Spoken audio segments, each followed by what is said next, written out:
Okay, welcome back to another episode of Ask Jess. All of your burning clutter questions are answered right here.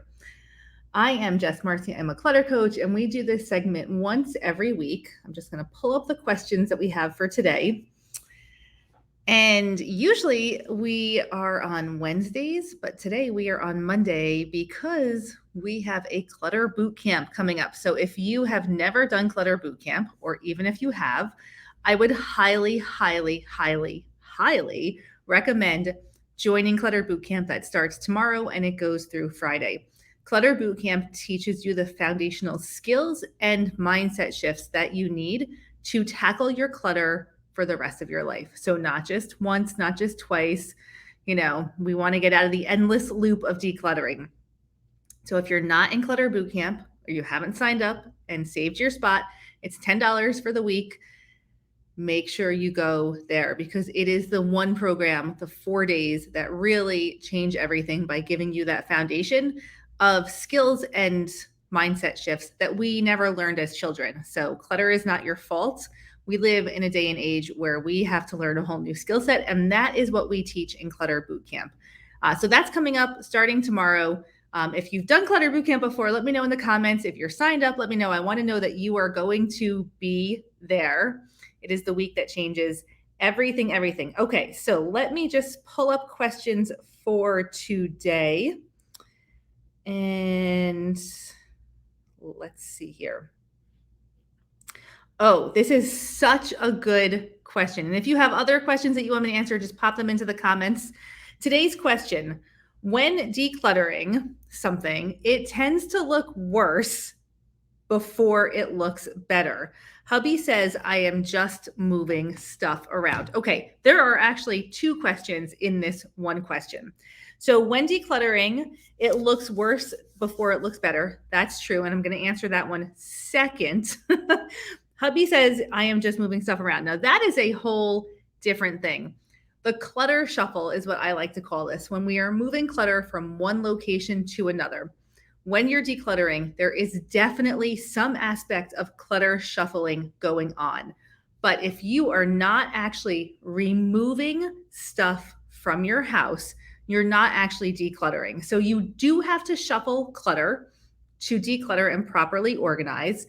And the reason for that is most of our collections, if you open up a drawer, if you open up a cabinet, if you open up your closet, you are going to find co-mingled collections. Co-mingled collections means that in any given space, there are items that belong to separate collections and should live in different spots. So when you're decluttering, the first thing you need to do is to take a co-mingled collection. So imagine opening up your drawer, and I just happen to be, I'm in a conference room right now, and there's a tray here, and there's two items on this tray. Okay, right? There's markers and there are a remote. So let's imagine that you opened up a drawer and you found a remote and you found markers. In this case, it makes sense that these items are in this conference room because we have a TV and a whiteboard in the conference room. So both of these items live in here because they are relevant to this space. If I found these items in a drawer in my house, I would think they probably don't go together. So like dry erase markers would go with my home office supplies, and the remote would go typically wherever the television is, right? So I would have to take these items, pull them out of the space that they're in, sort them to their like categories, and then move them to the correct space. That's what organization is. Decluttering is taking commingled collections, separating them out into like items, getting rid of what you don't need. This is a really key point. You have to actually let go of things so that you declutter, and then putting collections, also all of your dry erase markers in one single spot, right? Putting your collections together and then creating a home for those collections. So in the process of taking a commingled collection, sorting it out, putting your like items together, and creating a new home, permanent home for your items, you're going to make a mess. It's called temporary chaos. It gets worse before it gets better. there's a couple of strategies that you can use when things are starting to look worse. Number one, set yourself up for success by doing smaller projects at a time. We tend to drastically underestimate how long it's going to take us to declutter an area. So I like to use the rule of 3. If you think decluttering your closet is going to take you 1 day, it is probably going to take you 3 days. So if you pull everything out and you give yourself a time span of 1 day to declutter, organize, and put it all back together, you're probably not going to see this project through because it's actually going to take 3 days, right? Because we just so underestimate how long things are going to take. So let's go for smaller projects. If you have an hour, see how much you can get through in an hour instead of pulling everything out, right?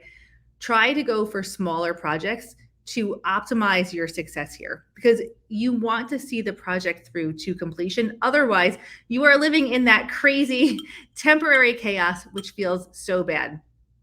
But if you feel like you're just shuffling clutter and it's never getting better, I would say 99% of the time, it's because you are not actually decluttering. So if, let's just say, we want to live comfortably within the storage space that we have, most humans, Americans right now, are living well outside of their storage space. So this is what it looks like to live comfortably within your space. You can see everything in your collection, and there's a little bit of room, right? There's room in here to add more.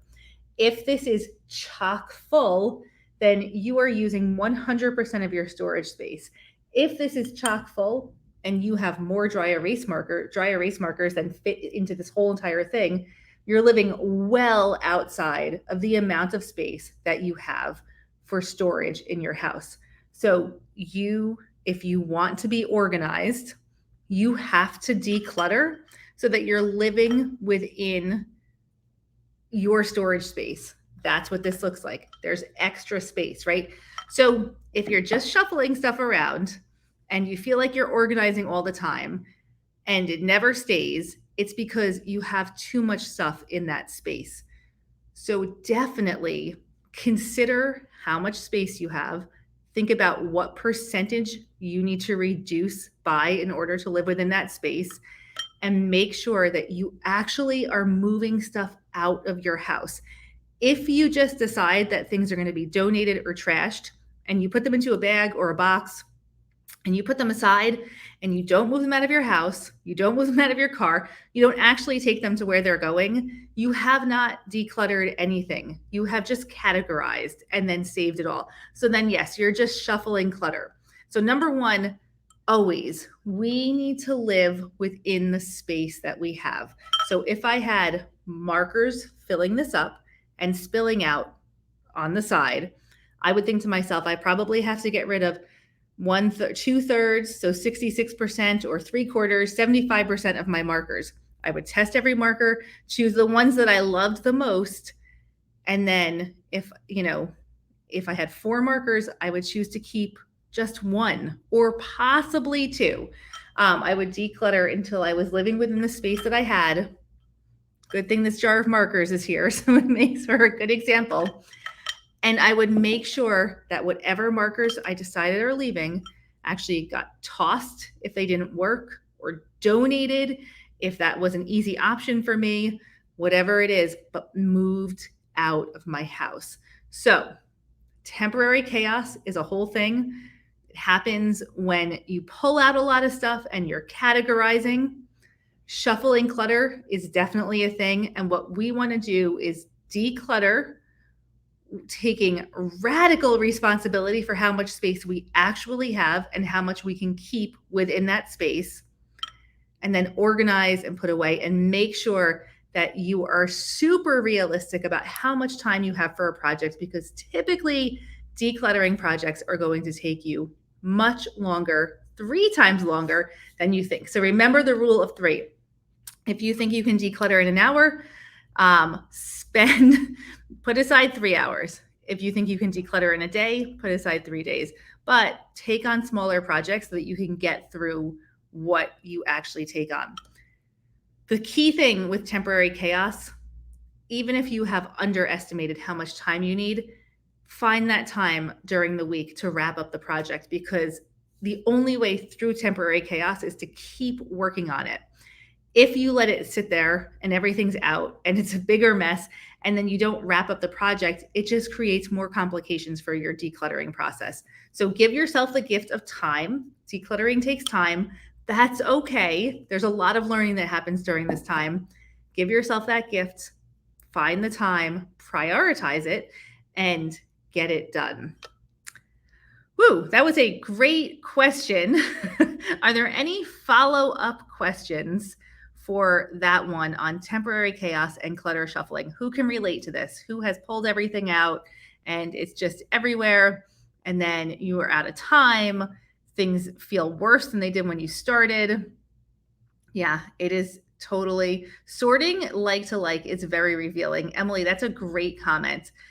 So temporary chaos is a real thing, Emily says, but it's worth it. Sorting like to like is so revealing. And typically it reveals that you have so many like items and you just don't need that many.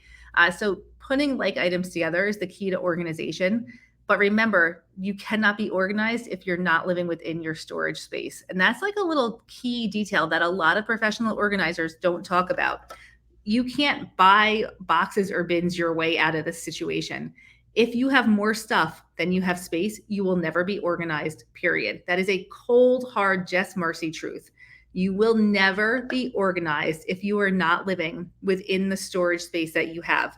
And that means that there's room to spare. You are not chock full, because no organizational system is going to be maintained if it requires multiple steps and is difficult to put stuff away. If this jar were completely full of markers, it would be difficult to put another marker in here. So it would never get put away. And that whole organizational system would be undermined in that one single action of not being able to put things away. That is why organizational systems do not work and are a big ball of baloney. Don't go buying boxes and bins. Let go until you're living within the space that you have, and then everything becomes easier. I want to say, if it feels impossible to get to the point where you're living within your storage space, it is not. It doesn't matter how much clutter you have. It does not matter how long you have lived with clutter. We just need to manage our expectations about how long this process is going to take. It is probably going to take longer than you think. And it probably took decades for all of this clutter to accumulate. It's not going to disappear overnight. So just manage your own expectations as to the timeline that we're talking about, and keep pushing forward, because at the end of the day, you're giving yourself the gift of sanity and the gift of time. And those are two things that you cannot put a value on. All right. So I think that just about wraps up our Ask Jess episode for today. If you have questions for next week, we're going back to our original time next week, which is Wednesdays at 1 p.m. Eastern. Pop them into the comments here, or put them into one of our Facebook groups or on YouTube, wherever you're watching this. Make sure you like and subscribe to our content, and make sure that you get into Clutter Bootcamp, which starts tomorrow. It is a game-changing event, 4 days, 4 lessons, 4 action steps, many mindset shifts, and it will change the trajectory of your decluttering and your life. And yeah, you should 100% be there with me then. Oh, wait, we have a comment here. My problem is trying to find a place for temporary chaos while I'm tackling an area. It feels like I keep moving it from room to room. I know it will eventually get tossed or donated, but it is a mess in the meantime. Yes. And this can be a big issue. If you have a lot of clutter, it can be hard to even start decluttering because you need space to declutter. So I would find an area where you know there's a lot of donations in there or a lot of trash, and spend time clearing that area first so that you can use that as your sorting zone. I would also, if you're decluttering and you have stuff everywhere, make sure that you prioritize tackling the clutter every single day until the temporary chaos is gone. If we say that decluttering is a priority, but yet we have no time for it in our schedule, it's not really a priority. that it's just a wish or a dream, right? So align your goals with your schedule and put time for it, even if it's just 20 minutes a day. That makes a huge difference if you do that 20 minutes every single day. So make sure that you're aligning your priorities with your schedule and tackle it. Tackle it. You can do this. 100% you can do this. All right. I look forward to seeing everyone on next week's episode of Ask Jess. Bye for now.